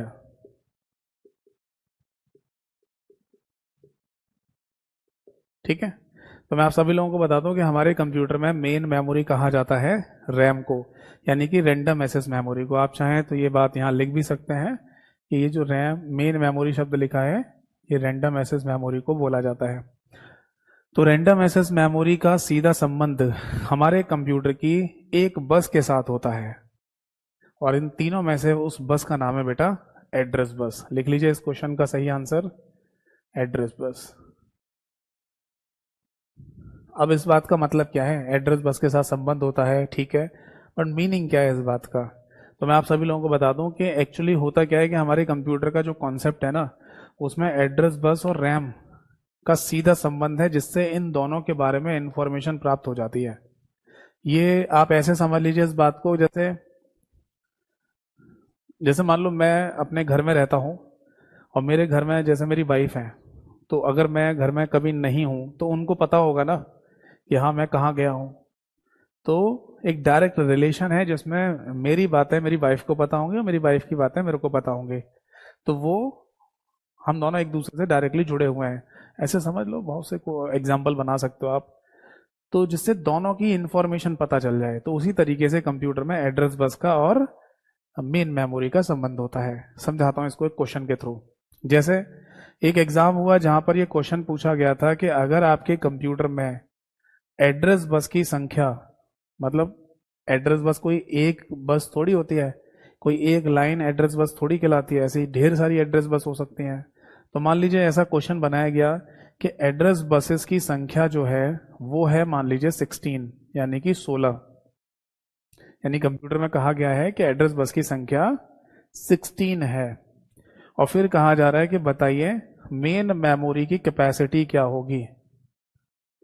मेन मेमोरी कैपेसिटी क्या होगी, यानी कि मुख्य मेमोरी की भंडारण क्षमता, यानी सिंपल सा ऐसा भी लिख सकते हैं रैम की भंडारण क्षमता क्या होगी, ये पूछा जा रहा है आपसे। ठीक है बेटा। अब एक बात हमें यहां पर और लिखनी पड़ेगी, ये जो हमारी मेन मेमोरी है ये बाइट एड्रेसेबल मेमोरी है। बाइट एड्रेसेबल मेमोरी, इसका क्या मतलब है? इसका सिंपल सा मतलब होता है कि जो भी आंसर निकल के आएगा उस आंसर में आपको खुद से बाइट लिख देना है, खुद से लिख दो। ये उसी तरीके से जैसे आप है ना कभी डिस्टेंस की बात करते हैं, दूरी की बात करते हैं, और ऐसा बोला जाए कि मैं 2 किलोमीटर 2 किलो चल के आ रहा हूँ, डिस्टेंस की बात चल रही है, और कोई आपसे ये कहे या आप ही कहें कि 2 किलो चल के आ रहा हूँ, तो 2 किलो से कुछ क्लियर नहीं होगा, आपको बताना पड़ेगा 2 किलोमीटर से चल के आ रहा हूँ। जैसे अगर कोई सामान आप लेके आ रहे हैं और आप बोले मैं 2 किलो सामान लाया हूँ, तो आम बोलचाल में 2 किलो बोलने से भी लोग समझ सकते हैं कि आप 2 किलो सामान लेके आए होंगे कोई भी, बट सही बोलना चाहिए आपको 2 किलोग्राम सामान लेके आया हूँ। समझ में आ रहे हैं? अब जैसे कोई अगर हम बात करते हैं लिक्विड फॉर्म की, तरल पदार्थ की, है ना, तो उस केस में ये कहा जा सकता है कि मैं 2 किलो कोई लिक्विड लेके आया हूं, तो ये भी वैसे गलत है, सही बोलना चाहिए 2 किलो लीटर लेके आया हूं। तो जैसे लिक्विड की लिए लीटर शब्द लगाना पड़ता है, ऐसी वेट के लिए ग्राम शब्द लगाना पड़ता है, डिस्टेंस के लिए मीटर लगाना पड़ता है, ऐसी हमारी कंप्यूटर की मेमोरीज के लिए लास्ट में बाइट हमें लगाना पड़ेगा खुद से ही। इसलिए हमारे कंप्यूटर की मेमोरी को बाइट एड्रेसेबल मेमोरी के नाम से बोला जाता है। अब इस क्वेश्चन का सिंपल सा आंसर है, मैं बता देता हूं सोल्यूशन क्या है। देखो आपको करना क्या है, यहां पर 2 की एन का यूज करना होगा। ये 2 की पावर एन पूरे कंप्यूटर में यही चलता है। जैसे कि लास्ट क्लास में मैंने आपको रैम का कॉन्सेप्ट समझाया था, तो रैम के बारे में भी बताया था, 2 की पावर एन की वजह से वो वैल्यू मिलती है 1 2 3 4 8। तो यानी 2 की पावर एन का कॉन्सेप्ट ही पूरे कंप्यूटर में चलता है बाइनरी की वजह से, है ना। अब समझना ये है कि यहाँ पर एन को क्या बोला जा रहा है, बस एन है ना वो बदल सकता है अलग अलग जगह पर, बट फॉर्म यही रहेगी 2 की पावर एन, है ना। तो यहां पर एन होता है नंबर ऑफ बसेस, बसेस की संख्या। तो बस अब करना क्या है, 2 की पावर 16 हमें कर देना है। अब 2 की पावर 16 को थोड़ा सा मैनिपुलेट करेंगे हम। वो मैनिपुलेट कैसे किया जाएगा, कुछ इस तरीके से। जैसे ये बात ध्यान में रखना है हमको कि कंप्यूटर में के शब्द का इस्तेमाल किया जाता है जिसको किलो कहते हैं, और किलो की वैल्यू कंप्यूटर में 2 की पावर 10 होती है, ये दिमाग में रखना, ठीक है। ऐसी है ना मेगा, एम शब्द का इस्तेमाल किया जाता है कंप्यूटर में, जैसे मेगा कहते हैं, और इसकी वैल्यू 2 की पावर 20 होती है। ऐसे ही कंप्यूटर में जी यानी गीगा शब्द का इस्तेमाल किया जाता है जिसकी वैल्यू 2 की पावर 30 होती है। ये मैंने खुद से नहीं लिखा, ये कंप्यूटर में पहले से तय है, पहले से ही लिखा हुआ है।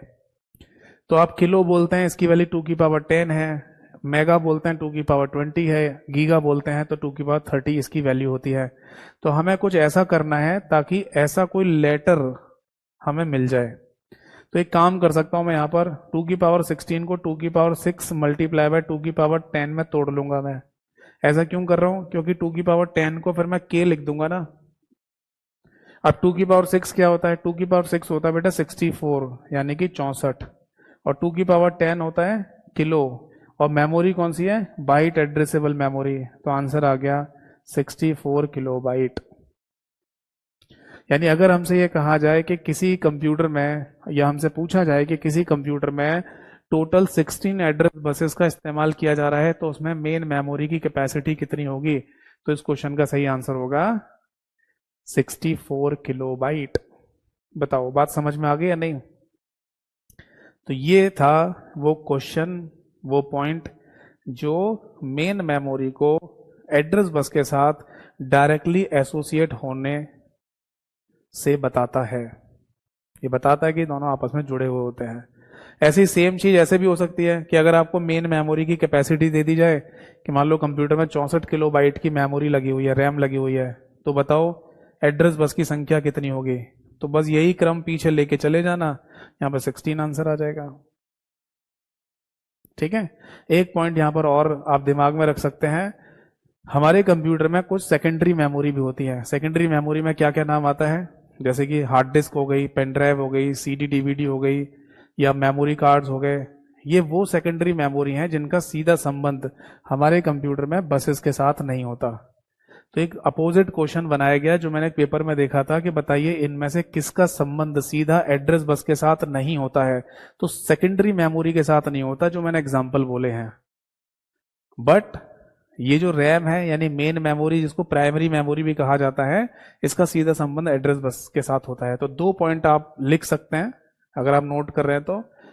ऐसे भी लिख सकते हो कि सीधा संबंध मेन मेमोरी के साथ कौन सी बस का होता है? तो है एड्रेस बस। और सेकेंडरी मेमोरी के साथ सीधा संबंध, या ऐसे लिखिए कि एड्रेस बस का सीधा संबंध किस मेमोरी के साथ नहीं होता है? तो आंसर होगा सेकेंडरी मेमोरी के साथ। यानी hard disk, pen drive, CD DVD, memory card, इनके साथ एड्रेस बस का कोई सीधा संबंध नहीं होता। इनडायरेक्टली हो सकता है, डायरेक्टली नहीं होता है। ठीक है। तो आज की क्लास और आज की सभा यहीं पर समाप्त होती है। ठीक, वैसे भी 1.25 घंटा हो गया। अब जल्दी से फटाफट अगर किसी का कोई डाउट है तो आप आराम से पूछिए, अदरवाइज हम मिलेंगे अपनी नेक्स्ट क्लास में और इसके आगे के पार्ट को कंप्लीट करेंगे।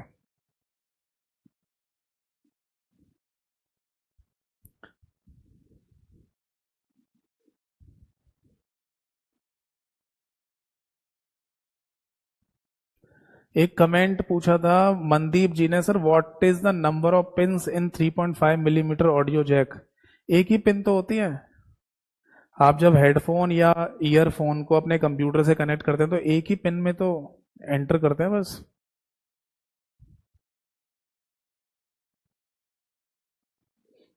और कोई डाउट है?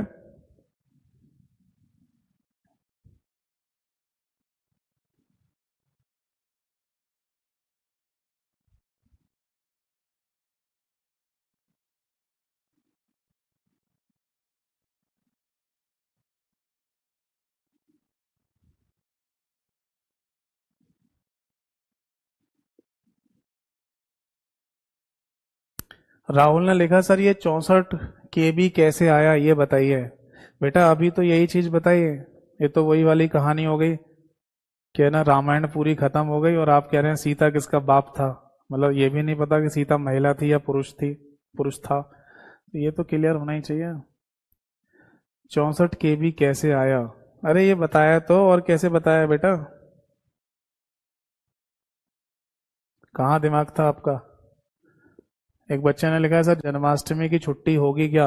देखिए पता चले, मेरे को कंफर्म नहीं है, क्योंकि हमें भी है ना बिल्कुल शाम को ही पता चलता है। जैसे आज शाम को पता चलेगा कि कल की छुट्टी होगी या नहीं, हमें नहीं पता होता, शाम को ही पता चलता है। और टीचर का पता नहीं, मेरे को तो शाम को ही पता चलता है।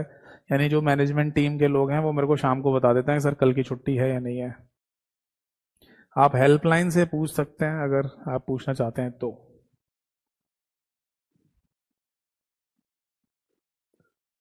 कौन है ये राहुल? राहुल बेटा कैसे क्या कर रहे हो आप? है ये अभी तो समझाया, आप दिमाग नहीं दोगे तो कैसे होगा? देखो 2 की पावर 16 हो गया, 16 यहाँ पे रखा हुआ है। अब 2 की पावर 16 को 2 की पावर 6 मल्टीप्लाई बाय 2 की पावर 10 में तोड़ लो। ऐसा तो मैथ में हमने पढ़ा ही था ना कि अगर ये दोनों बेस सेम हो तो मल्टीप्लिकेशन में पावर ऐड हो जाती है। तो 2 की पावर 6 गुणा 2 की पावर 10 इसीलिए किया मैंने ताकि मेरे को कोई ऐसा लेटर मिल जाए। 2 की पावर 10 को के बोलते हैं, 2 की पावर 20 मैं ले नहीं सकता क्योंकि ओवरऑल 2 की पावर 20 तो है ही नहीं यहाँ पर। 2 की पावर 10 निकाल सकता हूँ इसमें से मैं, तो इसलिए मैंने 2 की पावर 6 गुणा 2 की पावर 10 लिख लिया। अब 2 की पावर 6 क्या होता है? 2 को 6 बार गुणा कर लो तो क्या आएगा? 64 आ जाएगा। 2 की पावर 10 क्या हो गया? के हो गया। मेमोरी कौन सी होती है? बाइट एड्रेसेबल, तो आंसर हो गया 64 किलोबाइट। ठीक है, तो अब किसी का कोई डाउट नहीं है तो अगली क्लास में मिलेंगे। जाते जाते यही बोलूंगा कि एमसीक्यू पढ़ते रहिए, पहले मेरे टेलीग्राम चैनल और यूट्यूब चैनल से पढ़िए, फिर इसके अलावा कहीं से जहाँ भी मन करे पढ़ सकते हो। एमसीक्यू पढ़ने में कोई दिक्कत नहीं है। और डाउट आए तो फोटो खींचिए या स्क्रीनशॉट लेकर मुझे मेरे व्हाट्सएप पे सेंड कर दिया करो। जैसे जैसे समय मिलेगा मैं रिप्लाई ज़रूर करूँगा। व्हाट्सएप नंबर मैंने क्लास के शुरुआत में आपको दिया ही था। अगली क्लास में मिलेंगे, तब तक के लिए नमस्कार सभी को। जय हिंद, वंदे मातरम।